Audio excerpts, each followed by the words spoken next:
Well, hello there, my friends, and welcome back. My name is Stephanie Safarian, and you're listening to episode 499. Oh my goodness. Yes, you are. 499 of Sustainable Minimalists. This is a listener-supported show about intentional and eco-friendly minimalist living. And on today's show, we are discussing how to reset your hedonistic baseline so that you can enjoy things in moderation once again.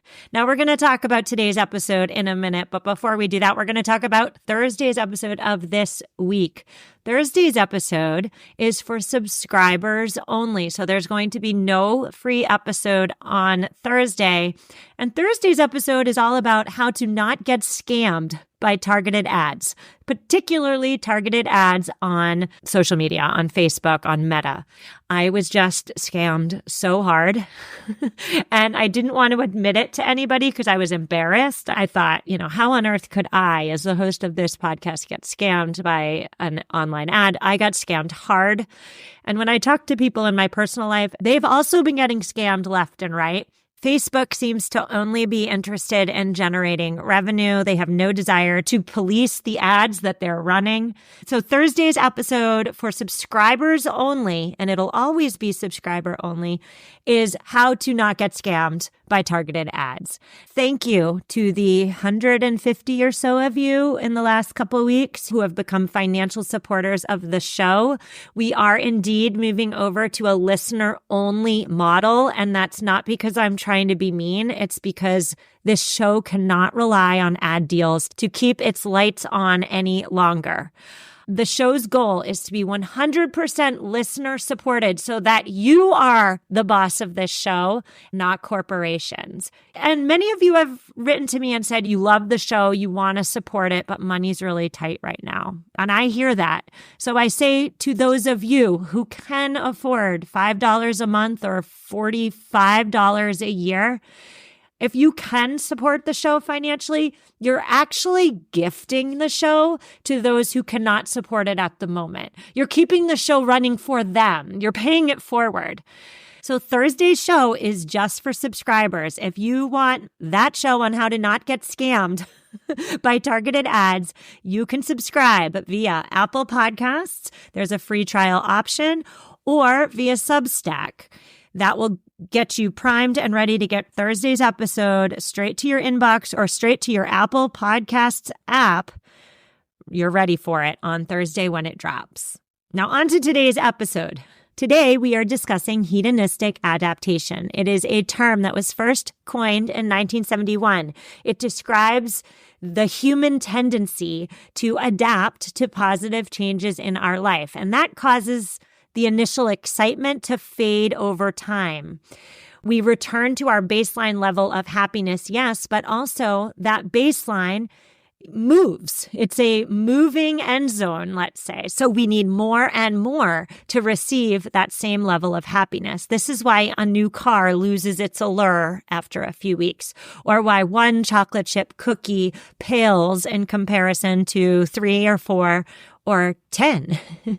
For many of us, it can feel as though we're running on a hedonistic treadmill of sorts, right? We're constantly chasing new pleasures to maintain our happiness level. Enter the importance of resetting your baseline, your hedonistic baseline, that is. And yet nobody wants to self-impose limits on their behavior, do we? We want to live. We want to be comfortable. We deserve treats, right? Life is hard, so let's keep treating ourselves. My favorite show ever, I think, was, of course, Parks and Rec. Treat yourself. But whether the treat for you is donuts or handbags or new clothes or whatever your preferred treat is, we already know it to be true. Too many treats just are not good for ourselves. My guest today is John Oakes. He is the author of The Fast, The History, Science, Philosophy, and Promise of Doing Without. And John argues that putting temporary limits on yourself is a powerful way to reset your hedonistic baseline so that you can receive joy and pleasure from moderation once again. And I will say today, John did something crazy. He went on a 7-day food fast. I'm not suggesting you go on a food fast for 7 days. We are using a food fast as a metaphor to anchor our discussion as we imagine all the ways in which we could perhaps put short-term limits on our behaviors so that we can bring ourselves back to baseline, back to moderation. What a long intro today. John, how are you? So happy to have you on the show. Very well, Stephanie, and thank you so much for having me on your podcast. Well, anytime. I mean, you did something a little crazy. You did something, crazy might not be the best word. Ambitious would be a better word. Crazy is okay. Crazy is okay. All right. Crazy ambitious. Tell us what led up to you and your partner deciding to embark on a 7-day fast. Holy moly, I'm hungry just thinking about it. What led up to that decision? I'm afraid I'm old, Stephanie. So we had done it about 30 years before the latest fast, the last fast. And I spontaneously decided after about 30 years of not having done it to do a long fast. I just wanted to purge myself. And in the course of the fast, as it went on, and I noticed the changes in my body and how I was just feeling generally in my mind, I became curious about what was happening literally. And so I started doing some research, and I found there were tons of books about fasting and how to fast, but nothing really about the history of fasting and its relationship to culture and religion and spirituality. And so I became a bit obsessed with that. And the result was a book. What I hear you saying there is you wanted to do a cleansing of some sort. And the 7-day fast was what you decided on, the means of that cleansing, let's say. What I took away from your book, John, was less about going on a fast or not eating, but more about the ways in which doing something, dare I say, radical as a means of getting back a little bit of our self-control. So for the purposes of this show and this conversation, we talk an awful lot about overconsumption.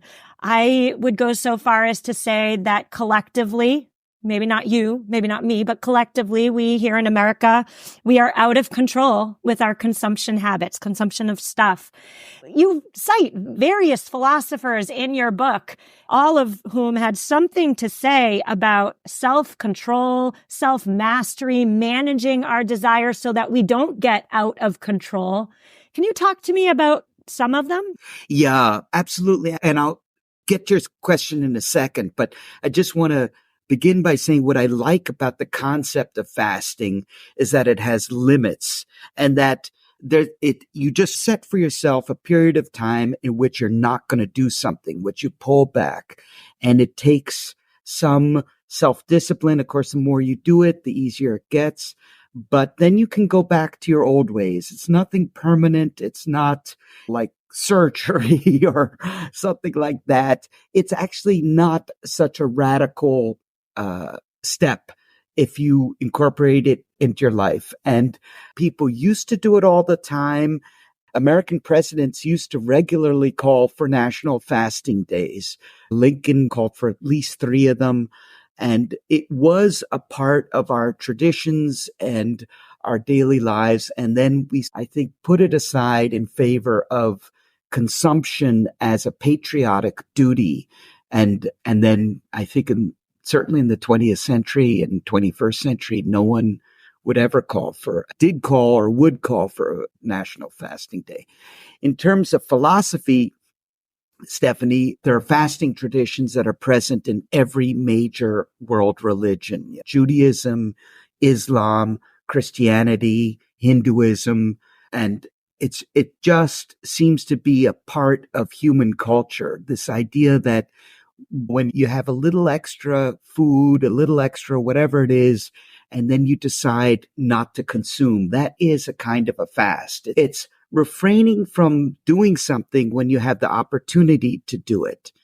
And that I find that kind of freeing, and I think many other people have and do as well.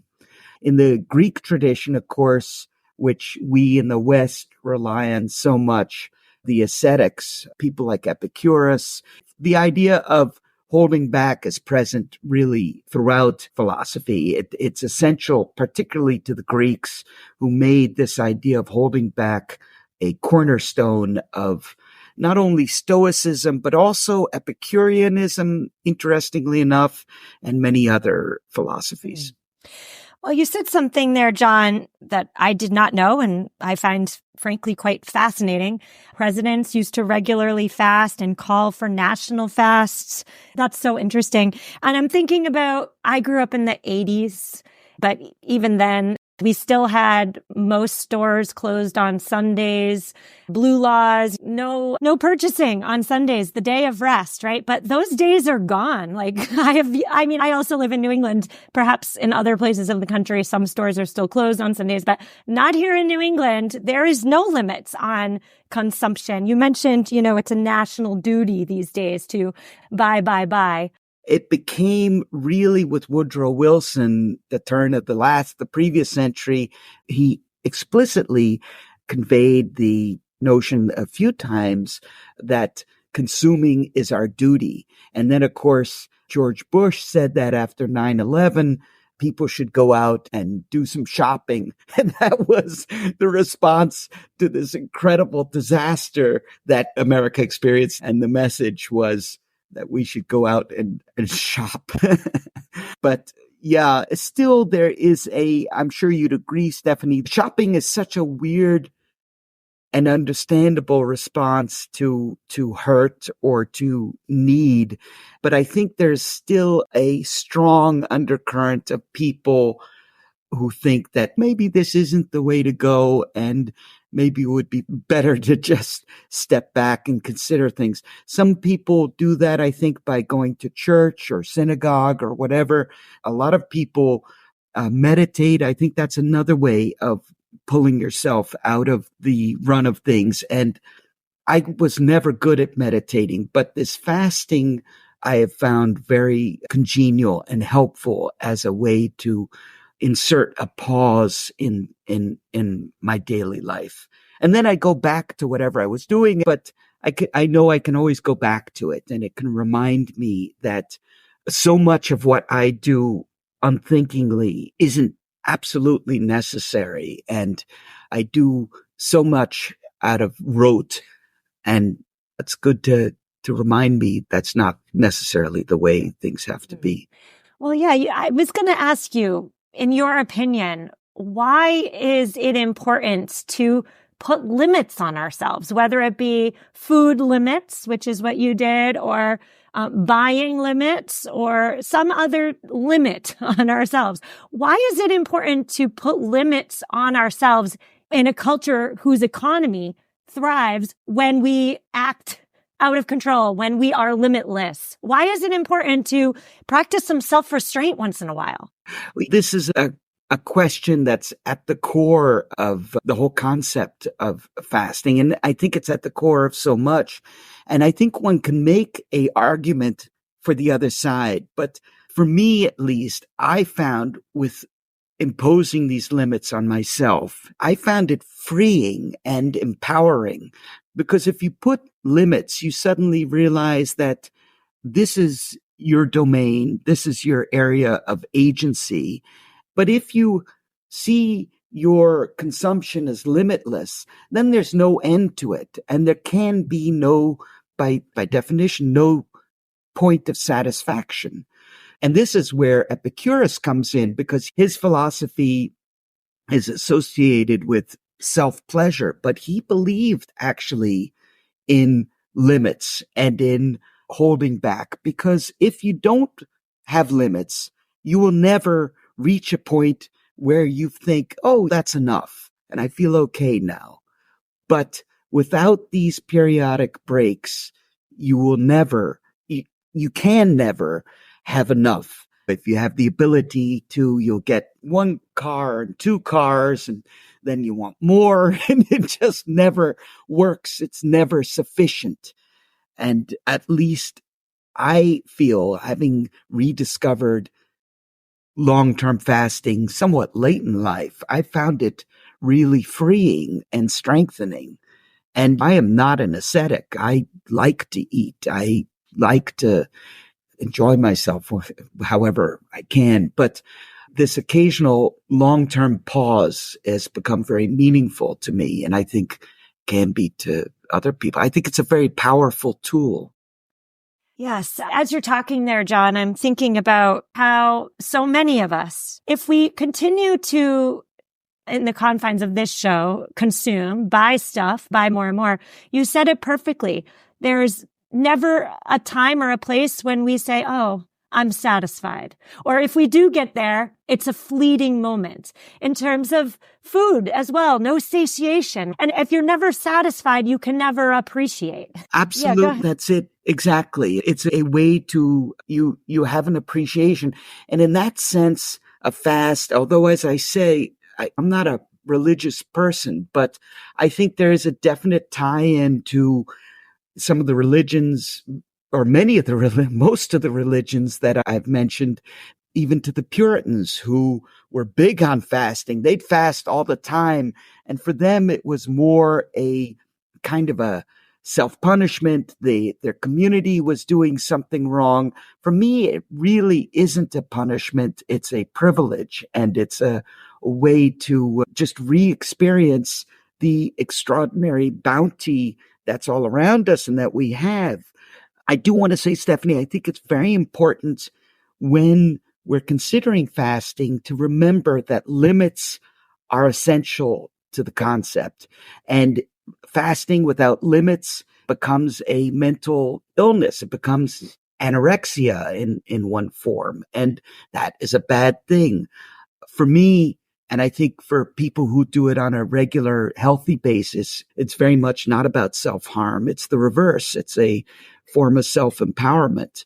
But I think it's important that people, when you set out on a fast, you want to set a goal, whether it's a few hours, which can also be beneficial for some people, or a few days, or even a week or more.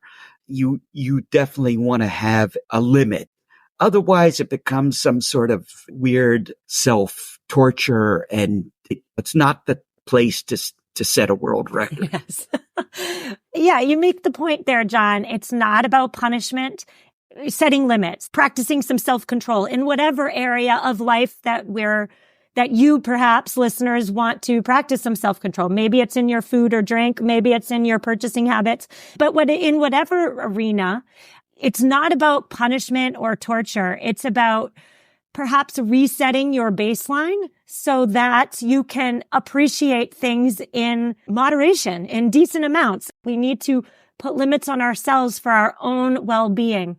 But I wanted to ask you there with regard to that point, what are your thoughts on imposing some limits as a means of resetting our baseline? I talk a lot on this show about going on a 30-day no-spend challenge. That's a great way to reset. Bring your spending habits back to baseline. Perhaps a fast for you is a great way to bring your eating or drinking habits back to baseline. Do you have anything to say there? I think it can be effective to do that. For me, the great thing about a fast is that, as I say, it's not a permanent change. You can go back to what you were doing. And for me, that's also freeing.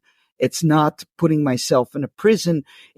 I guess it's a temporary lockdown, but I know it has a definite end. And this idea, Stephanie, that you're talking about of going back to a baseline is really interesting. And I think, yeah, that absolutely works for me. I really look forward to these times of when I know I have blocked out 7 or 8 or 9 days of not eating. And as you say, it's a time I can then reset and start again. I do also want to say that I don't know if you've experienced this, but when you enter into a long fast, assuming that you're pretty good health and you can do it, the first couple of days can be quite uncomfortable. It's not painful, but it's uncomfortable, and you feel this constant sort of nagging inside yourself that you should be eating, you should be stuffing yourself. But if you get past the really up to 72 hours, suddenly everyone's body starts creating these amazing chemicals. And you really feel quite good. And there's something called the faster's high, which kicks in about this time. And your body creates these things. There's things called orexin A, which is it hypes you up. It's like caffeine. And then you have these things called endocannabinoids, which, as the name suggests, they are related to cannabis, and you feel somewhat serene. You really do undergo a temporary change that's evolutionary, and to enable us to go out and give us an extra burst of strength and clarity to hunt that antelope or whatever that we're supposed to be doing. But it's a nice feeling. And so if you could get past day 3, then you're fine.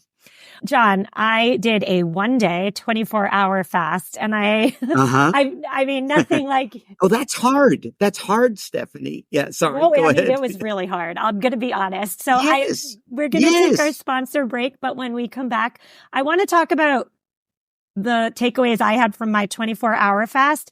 And I also want to ask you the big pressing question today, which of course is, what do you say to listeners who are hearing us talk right now and they are thinking to themselves, oh, heck no, putting limits on myself is way too hard? So I'm going to ask you that question after our quick sponsor break. And we're back. Today I'm speaking with John Oakes. He is the author of the book that I read and enjoyed. It's called The Fast: The History, Science, Philosophy, and Promise of Doing Without. John, I want to talk about my 24-hour fast, if that's okay. I must say your book inspired me to try it. And I have to preface this and say I did not check in with my medical provider before doing this. I did not do it the right way. I do not suggest people just jump into it without any planning, preparation. That's not the way to do it. Don't do what I did, but I did it. And I thought to myself, if I can do 24 hours, we'll see. It's an experiment.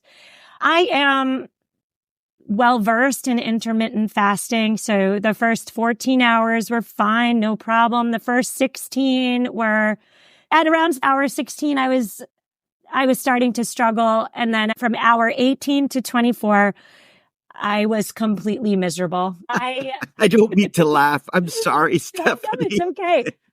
But you did it. I did it. And from hours 18 to 24, I really tried to observe my thoughts and feelings. And what was quite interesting to me was that all my other cares, stresses, worries faded away. And all I could think about was food. Food. Oh, that's so funny. That's fun.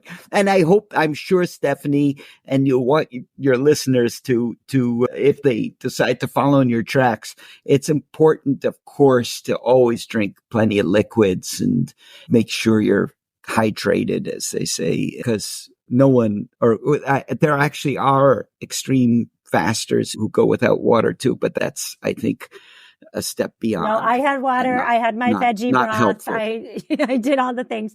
I will say that I am a late night snacker. So I sit on the couch, I watch TV, and I stuff my face full of all the junk food that I deprived myself of during the day.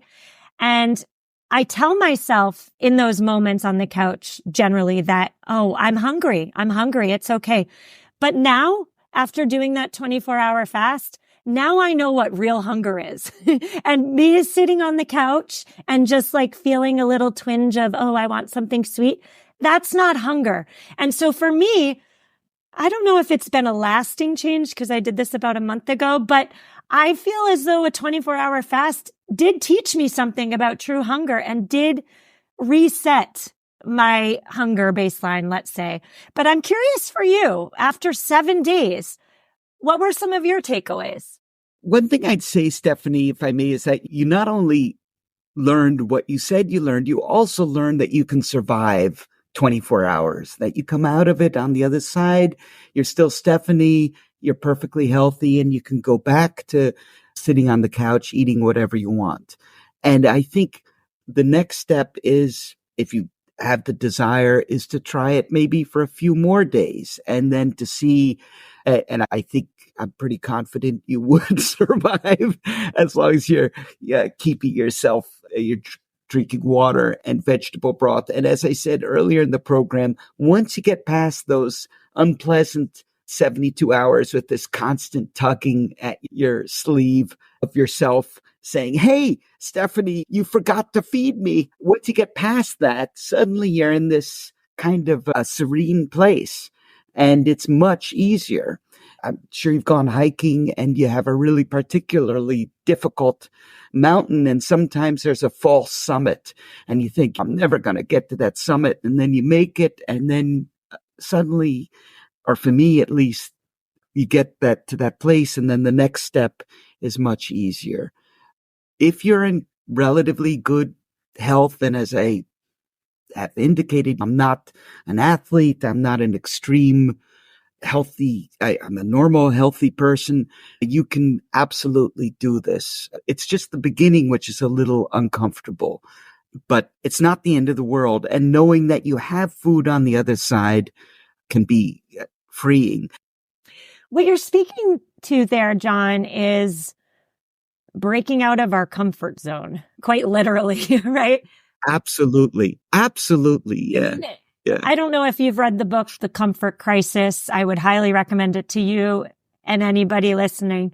Basically, the book is talking about how we are cushy and comfortable 24/7. We have engineered and designed our lives to be comfortable, to not exert ourselves, to not push our limits, to not push our boundaries, let's say. And so that brings me to my big question, which is, what do you say to listeners who are reluctant to get a little bit uncomfortable? I remind them respectfully that, in fact, they're fasting all the time whenever they decide not to do something. And once you realize that it's within your reach not to do something, then you start expanding that a bit.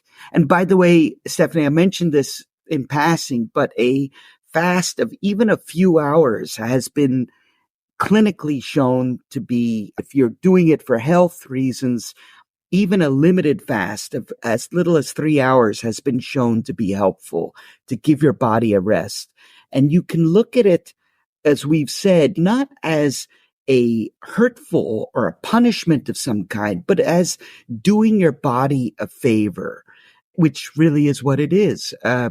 Many doctors have said that this is a way to give yourself a chance to reset. It's giving yourself a gift.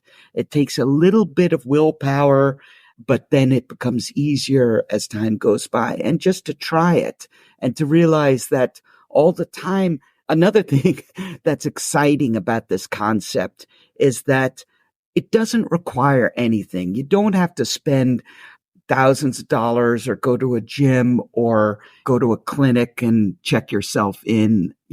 This is within your own power to do if you choose to do it. And I think that is a very freeing and, I guess you would say, Stephanie, an anti-consumerist perspective. But this is really, it's something we carry around with us all the time. The potential is always there. And I think that's exciting. Yes. Thank you for that reminder. Putting limits on ourselves, pushing ourselves out of our comfort zone, getting back some of our perhaps lost self-control. In terms of fasting from food, it's very likely, according to medical professionals, good for us if we do it the right way. Temporarily. Yeah, I think it's very important to emphasize that you do it for a set period of time. And as long as you have enough liquids, and it becomes dangerous and self-destructive if you do it permanently, and that we don't want. Right. Moderation, right? Just as, fasting from food, same with fasting from spending. I go back to my 30-day no spend challenge that we do every January here on the show. Obviously doing it forever, not paying your bills is not good for you long term, but putting some moderation on ourselves is a great way to bring us back to baseline, let's say. And I'll just say here too, on this show, we talk about that modern malaise that so many of us feel, like something's just not quite right. I have no idea if our overconsumption habits are contributing to that modern malaise or not, but overspending on junk is certainly not helping the modern malaise, right? So why not try it? Why not put some limits on ourselves? If at the end of the day, we try it and we feel no different and it didn't work, we haven't lost anything significantly. And if anything, we've proven to ourselves that we can still do hard things in our culture of comfort and ease. Absolutely. And I think another way to look at putting these limits and as no spending or no eating or whatever it is, that the limits paradoxically are a gift, are freeing. Because once you realize that you're in this other box of spending or consuming without thinking, that's a freeing notion, because if you can take control of that for even a set period of time, as you say, there's no spend January. I haven't done that, but I think I might try it. I think it's a very interesting way to, again, give yourself this gift and reset your priorities. I think that's an empowering thing. John, what a conversation. Tell us where we can learn more about you, your work, find your book. Tell us all of it. Stephanie, you're very nice to ask. So the book can be ordered through any bookstore. It's published by Simon & Schuster. It's called The Fast. You can find it at bookshop.org easily. And I'm just very grateful for your interest in the book and the concept. And I realize that's at the heart of a lot of what you've been talking about in your series. Yes, we were destined to chat. So thank you so much, John. I wish you much success in life, in a potential upcoming fast, in all of it. Thank you so much. It's been a privilege, Stephanie. Thank you. Listeners, that's a wrap, my friends. Show notes are at MamaMinimalist.com/499. Before we say goodbye, perhaps as you're listening, you're thinking to yourself, oh, no, I do not have such self-control to put drastic limits on myself. I do want to reset my hedonistic baseline, but I don't want to do anything too hard.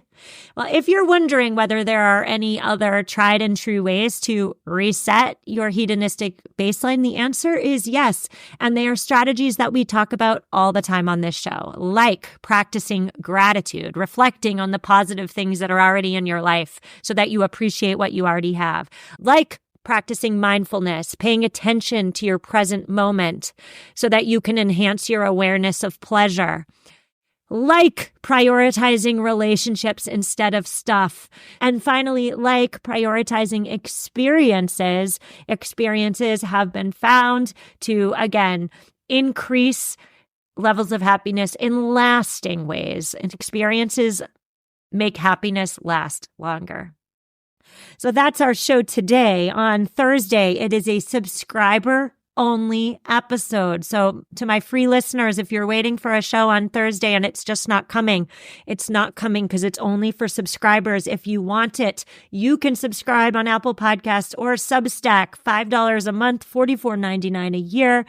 Once you become a subscriber, number one, you're supporting the show and supporting this work. Number two, you're getting these subscriber-only episodes straight to your inbox if you subscribe on Substack, or straight to your Apple Podcast app on your Apple connected device. It'll be there for you, waiting for you on Thursday morning. Thank you for supporting this work. I appreciate you. I will see my subscribers on Thursday. Reach out if you need me, and take care.